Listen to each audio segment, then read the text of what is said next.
पाटन से गुजरती सरस्वती नदी में 5वें दिन का गणेश विसर्जन हो रहा था। उसी वक्त पाटन के वैराई चकला इलाके में रहने वाले प्रजापति परिवार के 4 सदस्य और अन्य परिवार के 3 सदस्य समेत 7 लोगों के पानी में डूबने की खबर आई, जिन्हें बचाने के लिए कड़ी मशक्कत की गई।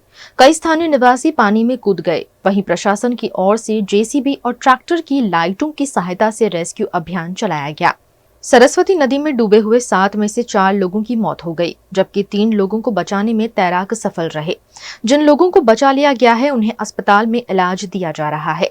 इस घटना में एक ही परिवार की माता, 2 बेटों और मामा ने जान गंवाई है। सरस्वती नदी में विसर्जन हिसाबे आज पाटणના પ્રજાપતિ સંવાદ એક જ ઘરના પરિવારના સરસ્વતી નદી ખાતે વિસર્જન કરવા માટે આવ્યા હતા। પાણીનો પ્રવાહ હોય, 2 નાના દીકરા તણાયા હતા, એને બચાવવા માટે બીજા પણ લોકો પડ્યા હતા। એમ કરતાં કરતાં લગભગ 7 જણ અંદર ખાડામાં પડી ગયા હતા। એમાં 3 જણ બહાર નીકળ્યા હતા, પણ 4 જણની બોડી આજ દિન સુધી મળી નથી।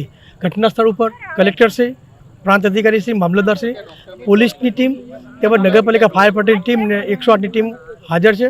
પાટણના ધારાસભ્ય પણ અહીંયા હાજર છે। એક બોડી હાલ મળી છે અને બીજાની શોધખોળ ચાલુ છે। घटना की जानकारी पाकर पाटन के विधायक किरीट पटेल, प्रांत अधिकारी, मामलतदार समेत के अग्रणी भी मौके पर पहुंचे और रेस्क्यू अभियान को तेजी दिलवाई।